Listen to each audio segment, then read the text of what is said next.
Hello students, here talking today with Kevin Bowyer, who is our university organist and a fabulous musician who's worked with us on many occasions in the past.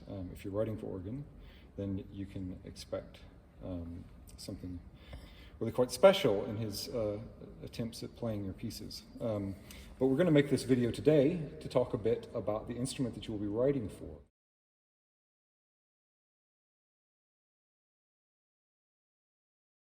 I'll start off by asking Kevin if you can tell us just a little bit of the background of this particular instrument, how old it is. Okay, well, the chapel was built in 1928. The date on the organ is 1927, which means it was built in the organ builder's workshop in 1927, and it was actually installed here in the chapel in 1929.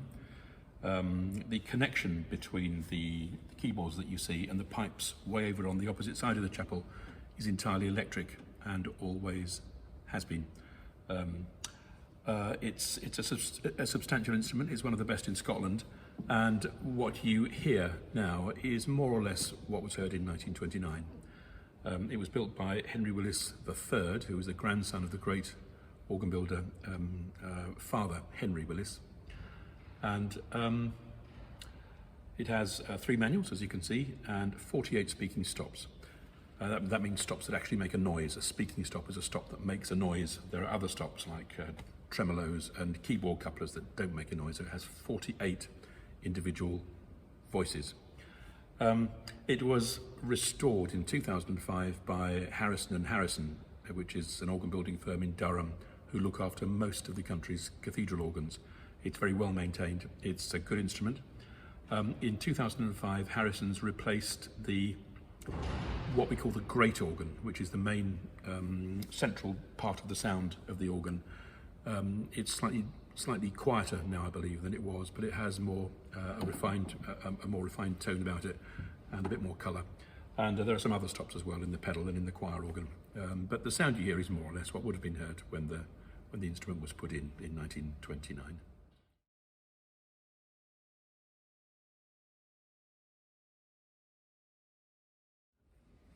You may be used to writing for the piano. The piano has 8 octaves.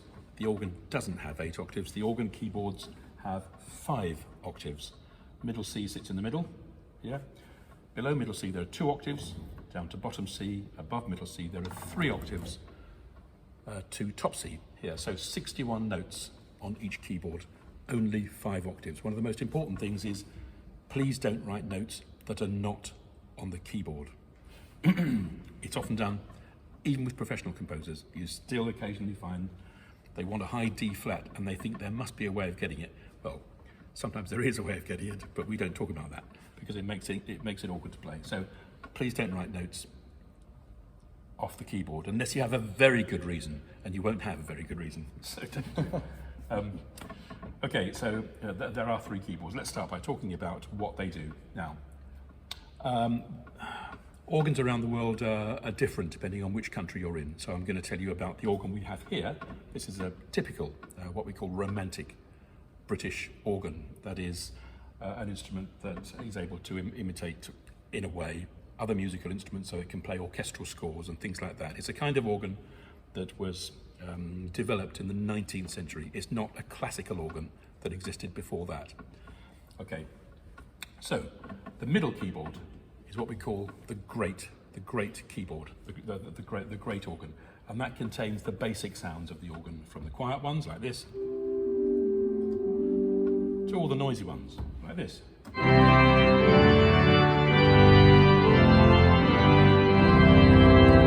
we are. Kind of sounds like an organ. The secondary keyboard is the top one. Now this is called the swell organ, because it has a large number of pipes. You can see the stops connected with them over here. All these stops here are under the designation swell written over the top. And all those pipes are in a large wooden box which has shutters on the front. So you can open and close these shutters and make crescendos, diminuendos. On some organs this is very effective. On other organs it's not so effective. Here in the chapel, our swell boxes, we have 2 of them, I'll come to the other one in a minute. Our swell boxes are very good. I've played in most parts of the world, and the swell boxes we have here in the chapel are pretty much the best I've ever come across. So, here is what we call the full swell. It contains nearly all the stops in the swell in a box, and I'm going to start with the box closed, then I'll open the box by means of a foot pedal here, gradually opening the shutters, and you'll hear how the sound swells.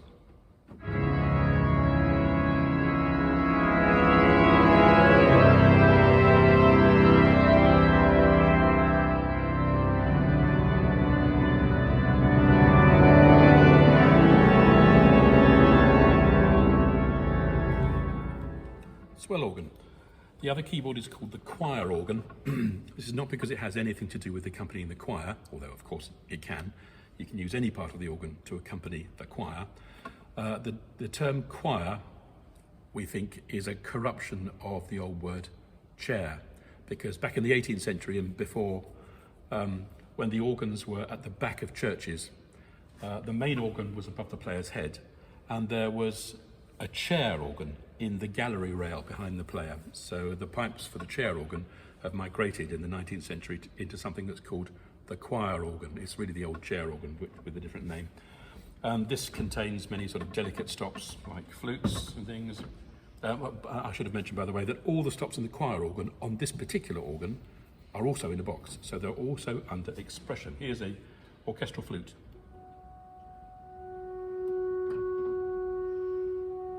And you can hear that swelling in exactly the same way that it did on the swell. So here we are. Here are other little pretty stops here.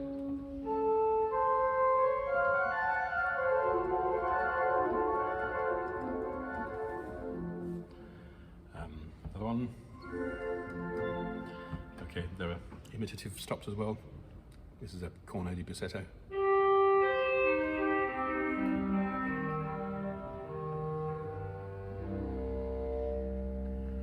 Cor anglais. This hasn't been in tune since 1927.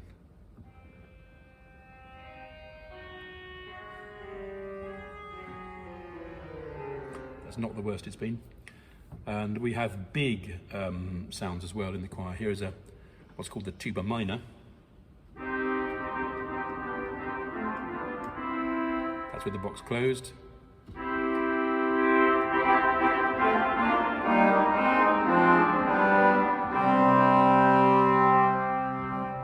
Little toys as well. This is called the tuba magna, and this stop is horizontal. It sits on top of the two swell boxes and it's pointing right at you when you sit at the console. There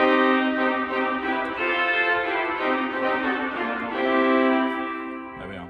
So those are the three keyboards: the great, the swell and the choir. Now they don't have to be played in opposition or separate from each other. You can couple them up.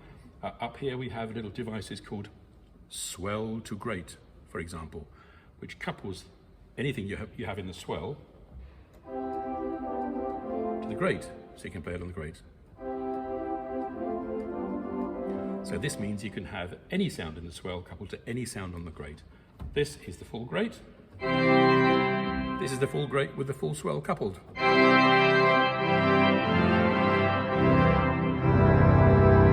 It's a much broader, fuller, majestic sound. If you want, you can couple the choir up to the great as well. There's choir to great. That's what it says on the tin. Swell to choir couples the swell organ to the choir organ. Here's the swell trumpet, played on the choir. So you can couple basically anything up to anything else. And more than that, you can couple at octaves as well. Here, for example, is the swell raw flute. Now, I might want to play that at 4-foot pitch on the great, so I have a coupler called swell to great 4, and you can imagine what that does. Here it is, playing at 4-foot pitch. I can have it playing at 16-foot pitch. So that is coupling the swell to the great an octave below and an octave above. And I can drop the middle in two by adding the swell to great. So now we have the swell to great 16, swell to great unison, and swell to great 4. There it goes. You can hear it in there. And there are these octave couplers available for the other manuals as well. Swell to choir, we have swell to choir 16, swell to choir 4. Now, In many organs, you don't have these intermanual octave couplers, so you need to bear that in mind. In many organs, you only have the unison couplers, so it's swell to great, swell to choir, not the octave couplers. But if you want to write for them in this organ, you can do it. One thing to bear in mind, though, is that you may want to play the swell at an octave pitch above the unison on the great, but if you go to the top octave, there are not the pipes there for it, so you run out of pipes. For instance, I'll just show you exactly what I mean. Here is the swell to great 4, played on our old friend the raw flute. Now, when I reach this point, I'm actually at the top note on the swell. So if I go above that, there ain't nothing there.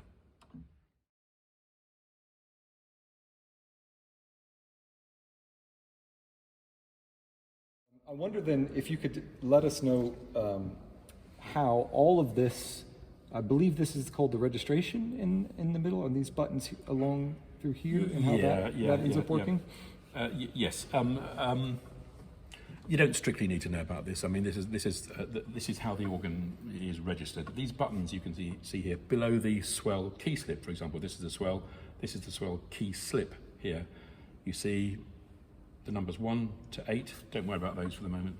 Just 1 to 8, and all these buttons can be pre-set by the organist. So you can have anything on them, but traditionally they're arranged in a crescendo. So if I just hold this chord and press swell 1, you'll hear a quiet sound. Then as I get higher, you'll hear that the stops build up and it gets louder.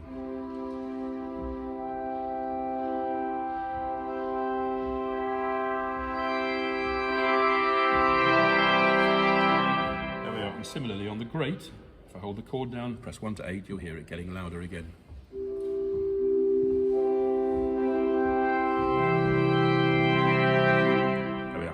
Wasn't that exciting? If we the red ones to the side are reversible pistons for the combination couplers. This is swell to pedal. So if you can't get to the actual switch with your hand, you can just press this. I don't know if you can see it here, but the swell to pedal over here will go down as if by magic. Can you see that? You probably just can. You've got just some barely, amazing probably, but, yeah. vision. We can maybe do a little separate clip of that. Yeah, okay. of them doing that. But I think it's valuable for them to know that, so not because they have to know that when they're writing, but I remember when I first approached, first even thought about the organ, I had this idea of organists having to sort of frantically reach around and grab stops as they go. That does happen. That does happen. That does happen, yes. I think that what I didn't understand was the degree to which these things can kind of be managed and dealt with in advance. Yeah. All these things were really developed in English-speaking countries in the 19th century, when it became popular to play bits of opera and orchestral transcriptions on the organ. A way had to be found to make the organ so versatile to register that it became sort of second nature to organists to do that. So hence we have all these pistons that have now developed. They were really developed in the later 19th century. There are pistons for the pedals as well.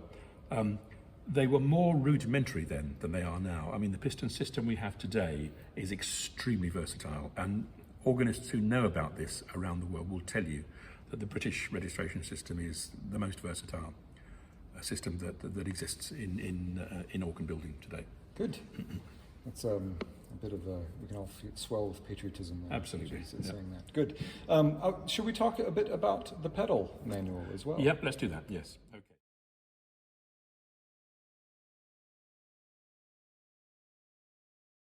So here are the organ pedals. The first thing to point out is that there's no mystery down here. You can see, if you look carefully, that they're arranged in exactly the same way as a piano keyboard is arranged, with black keys, raised keys here, in groups of 2 and 3, exactly as they are on the piano. The bottom note of the pedal board is really the same as the bottom note on the organ manual, so it's C, 2 octaves below middle C. There it is. And that is the C there. There are 32 notes on the pedals.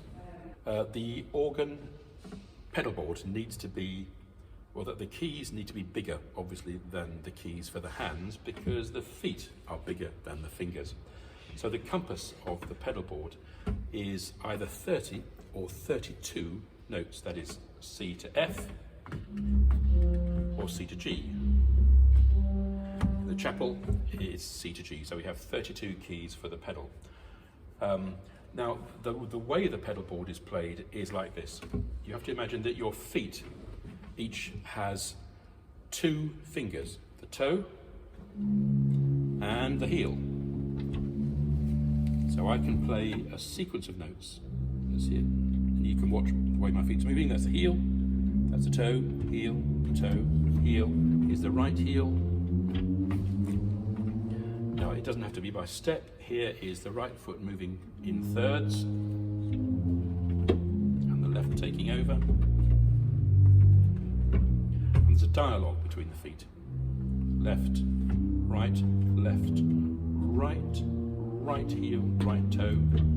And this way you can get around the pedal board fairly niftily, really. Not with quite as much dexterity as you can with fingers, obviously, but it's pretty flexible, and you can get around the pedal board quite nicely. So when you write for the feet, it's usual that you write a single bass line. The most common way of writing for the pedals is to produce a single bass line divided between the 2 feet. But it is possible to play in 2 voices.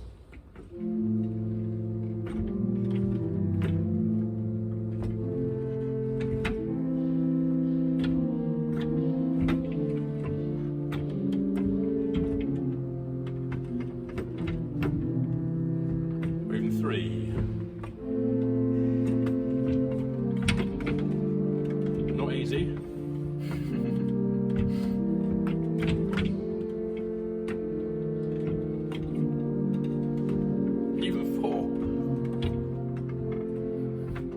Okay, but you're not going to do that, are you?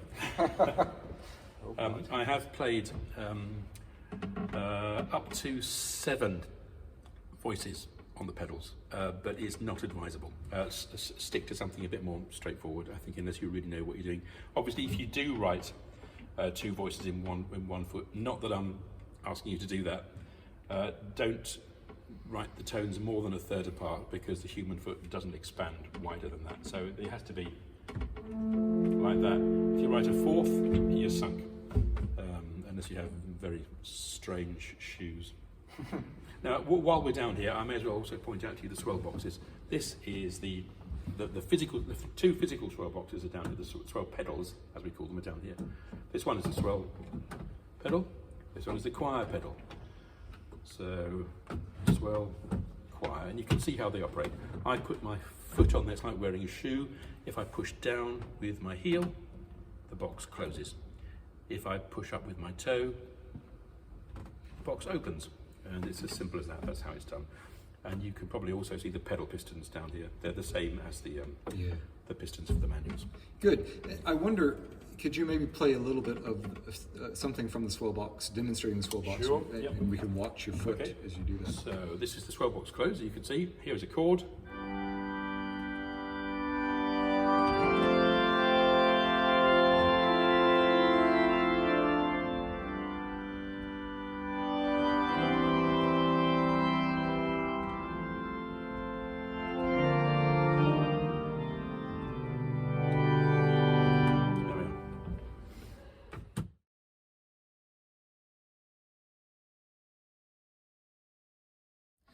Okay, we're back up here off the floor.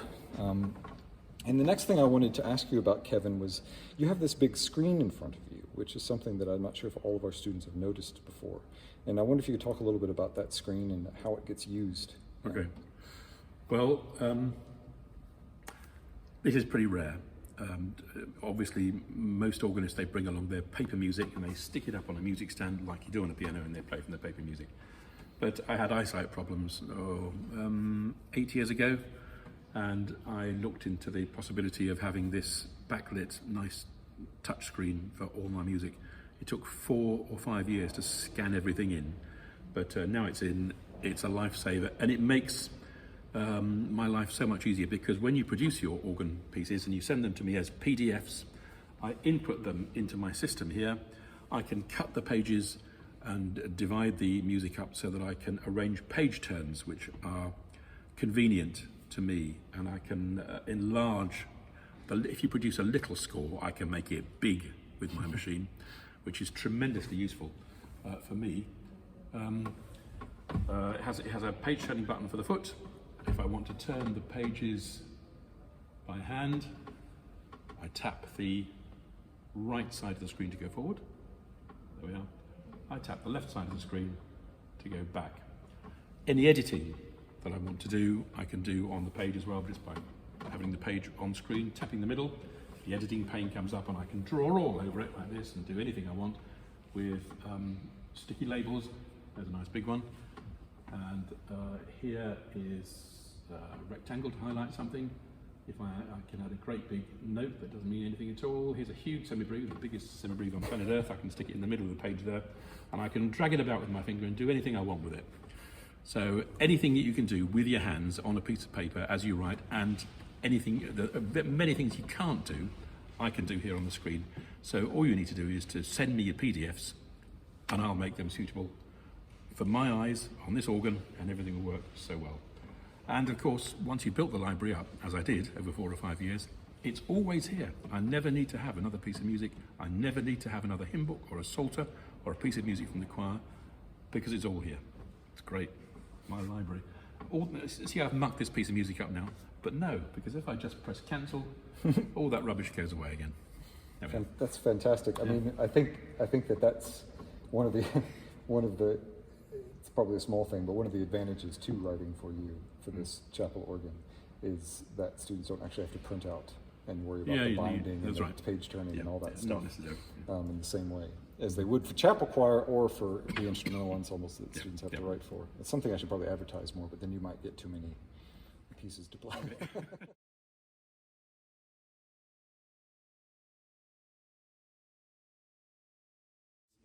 If you could just have the kind of top level things that students most get wrong, and you should really, if you're writing for organ, you should think about most when you're approaching. Okay. Well, we've spoken about one of these already. One of the most commonly seen errors in contemporary compositions is writing for notes that aren't there. You have to write for notes that are physically on the keyboard. I mean, I know, for example, that you can think like this. If you have a 16-foot stop here, and you know what you're talking about, you know that the pitches go down an octave below bottom C, and you can write for them. Now, you can do that. That's what they sound like. But the way to do that is not to write the pitches, but to write the physical keys that you'll play, and then say 16-foot pitch. Then it's intelligent. The organist knows what you mean then instantly.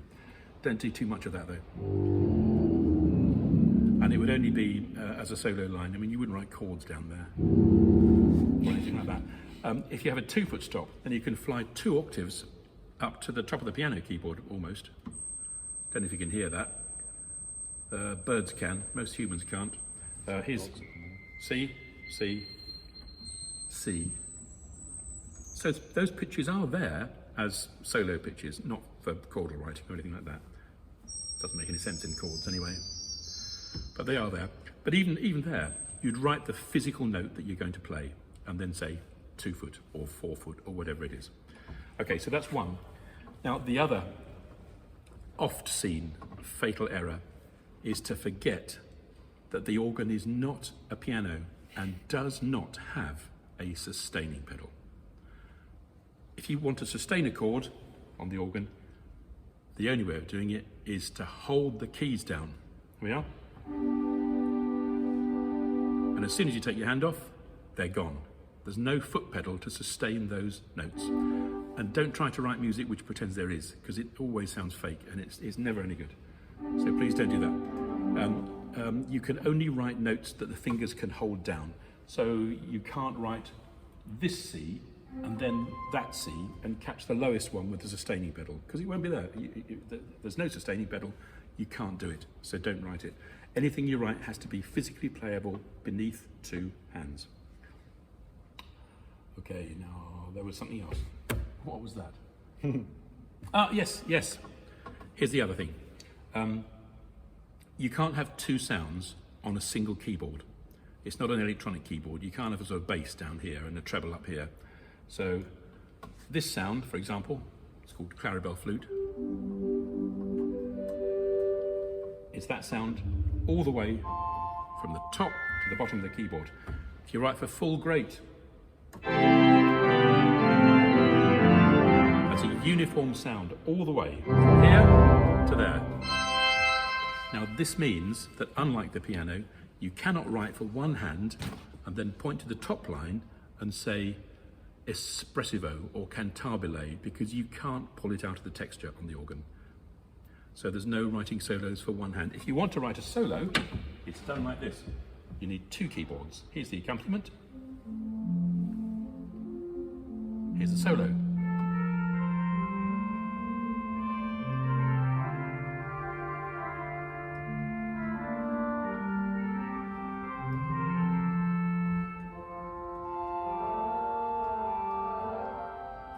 Two keyboards. Okay, so you need to write to make sure that the organist can actually play that.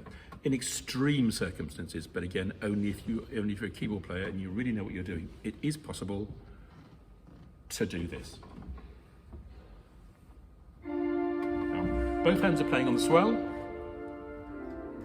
I want a trumpet solo in the middle, so I use my thumbs.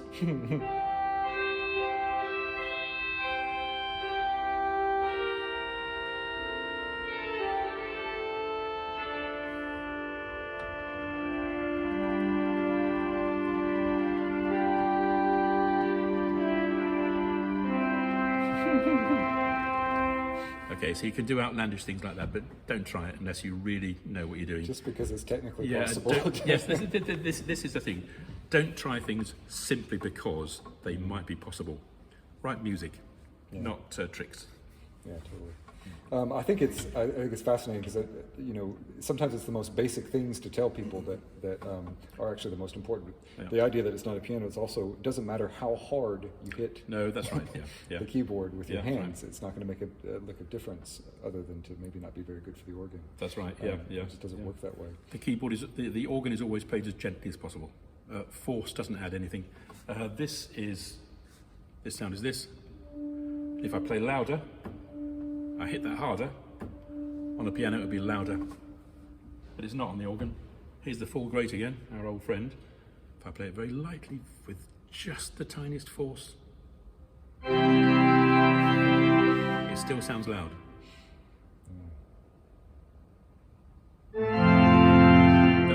I was trying not to wake the baby up there, but it's still going to wake him. Yeah. I mean, it's interesting because it is really the swell box that is the one place where you have a kind of dynamic control. That's right. Yeah. Within a note. It's the swell box or the addition and subtraction of physical stops. Yeah. Okay. Yeah. That's fantastic. Thank you very much, Kevin. It's my pleasure. And we'll look forward to seeing the exciting group of compositions that come Whatever comes out. Yeah, look forward to it. Our students this year.